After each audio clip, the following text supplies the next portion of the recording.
Bom, então, dando prosseguimento, uma vez que isso acontece muito em obra, geralmente, né? Você manda um projeto para obra e não necessariamente naquela região você vai ter a disponibilidade de encontrar um aço que tenha características resistentes à umidade, por exemplo, como aço patinável, cortenha um aço inoxidável. Quando essas situações acontecem, você pode utilizar um tipo de revestimento.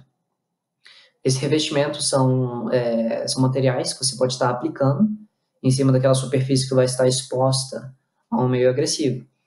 Geralmente o aço, quando ele está dentro de um microclima fechado ao ambiente, dificilmente ele vai entrar em corrosão.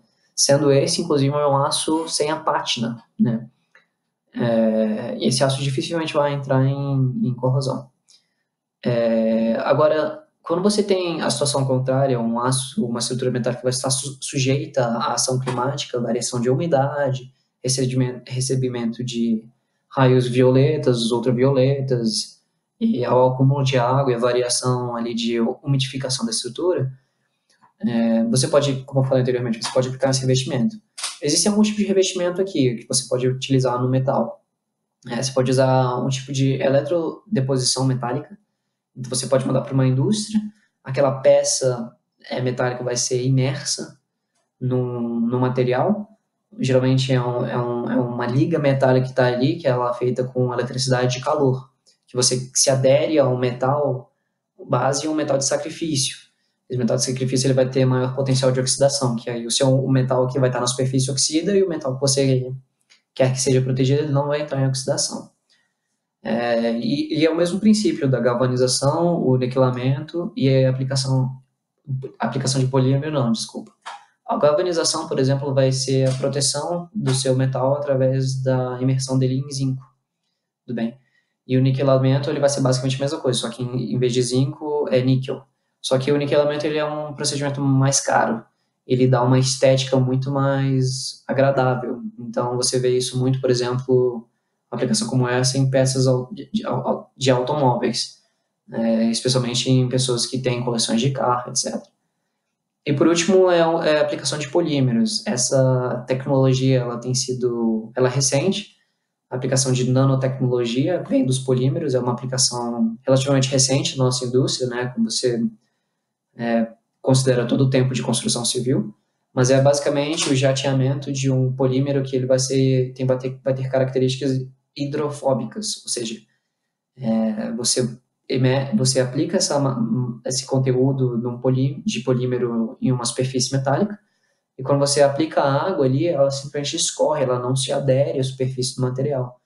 Porque as partículas de água, por terem aquela característica eletropositiva, ela, ela é repulsada por uma característica também eletropositiva. Então, como se tivesse dois ímãs, positivo e positivo, eles não se atraem.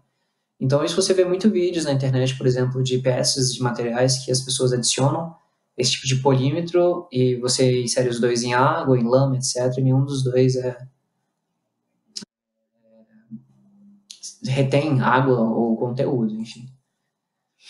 E também tem os tipos de pintura. Essas pinturas, em vez do tipo de revestimento, elas são um pouco mais baratas, porque elas são mais acessíveis. Você basicamente compra alguns litros daquele conteúdo que vem num recipiente, você simplesmente aplica ou jateia, né, na sua estrutura. A primeira delas é Zarcão, que é a pintura que você vai ver na maioria das obras que ela é barata, em relação às outras, né? Que é uma pintura basicamente à base de chumbo.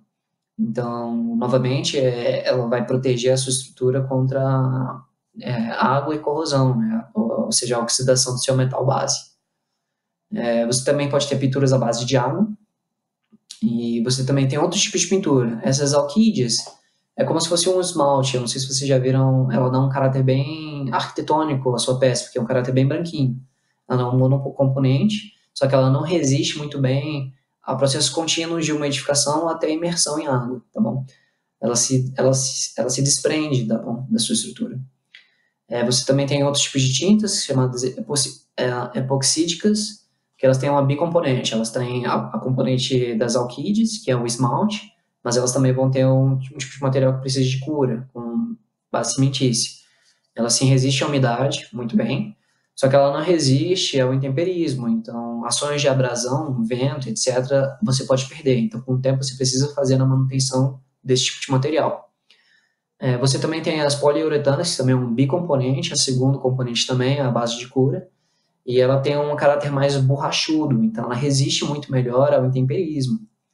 E por fim você vai ter as acrílicas, que também são a base de água e também vão resistir ao intemperismo, elas são mais baratas também comercialmente falando. Então são tipos de pintura que você pode estar aplicando na sua estrutura de tempos em tempos, e a partir de um período específico, de 2 a 3 anos, dependendo do ambiente de agressividade, você vai simplesmente ao ambiente e repinta. Caso parte daquela sua peça, mesmo com revestimento, entrou ali em processo corrosivo, você precisa tirar aquela região ali da pintura, seja do revestimento, você precisa raspar aquilo, seja uma raspagem mecânica, ou por jateamento de areia, ou até propriamente água. Você precisa tirar aquela corrosão, porque ela se adere como se fosse uma cárie. Então, você trata aquela superfície primeiro e depois você aplica novamente a pintura. Tudo bem? Avançando, eu vou mostrar algumas fotos para vocês de corrosão. Então, isso é uma corrosão que eu fui convidado a fazer a perícia, tá bom? Por incrível que pareça, esse é um ministério aqui em Brasília e as estruturas dos ministérios foram todas, a maioria das estruturas foram feitas em aço estrutural, porque era uma construção muito mais rápida. E no Brasil, infelizmente, a gente não tem uma cultura de fazer manutenção. Então, isso daí se descobriu, uma sala do ministério entrar em reforma, tiraram o ar-condicionado e perceberam essa corrosão. Então, essa estrutura, ela ficou em contato constante com o ar úmido que passa por ele, se deposita água e tem outros tipos de gases, né? Então, você teve ali o desenvolvimento de corrosão. Então, para tratar esse tipo de patologia, você precisa novamente fazer raspagem no material, considerar, né, você tem que verificar se houve perda de massa excessiva, se sim, você precisa raspar e adicionar chapas, né, para você não perca capacidade. E esse slide também era a foto da fachada. Então, perceba que o aço, ele perde massa de tal forma que ele pode acabar com toda a seção do aço. A corrosão para a estrutura metálica, ela é como se fosse um câncer. Então, é o pior tipo de patologia que nós temos para estruturas metálicas. É realmente a coisa que, se a corrosão se desenvolve, você não trata ela rapidamente, ela pode entrar, assim, em colapso. A sua peça pode, sim, entrar em colapso e até, posteriormente, causar um colapso global da edificação. Bom, aqui tem um pequeno resumo. Basicamente é o seguinte, a corrosão, como a gente viu anteriormente, ela ocorre porque tem oxigênio e água. Então, se você não tem oxigênio nem água, a corrosão não se desenvolve. Então, esse é um exemplo muito de estacas cravadas, são estacas metálicas tipo I, você crava elas, elas não oxidam. Porque o solo, apesar deles ter vazios, ele não vai ter oxigênio suficiente ou talvez até água suficiente. Tudo bem? A taxa de corrosão, ela depende totalmente da poluição atmosférica. Então, se você tem uma alta poluição, você vai ter maior taxa de corrosão. E a taxa real de corrosão ela também vai depender essencialmente da umidificação. Então, se você tem uma estrutura que recebe 2 horas de chuva por dia, todos os dias, em uma estrutura que recebe 1 hora de chuva por dia, a primeira vai ter uma taxa 2 vezes maior de corrosão real do que a segunda. E a taxa de corrosão localizada, ela é literalmente influenciada pelo tipo de material que você vai ter ali, o tipo de metal que tem na sua composição. Bom, eu vou encerrar aqui. Aqui tem 3 referências boas que você pode estar utilizando para esses slides. Tem o material do CBCA, que é muito bom. E eu agradeço demais a sua atenção. Caso tenha dúvidas, por favor, entre em contato pelo e-mail. Agradeço novamente a participação aqui no simpósio e boa noite a todos.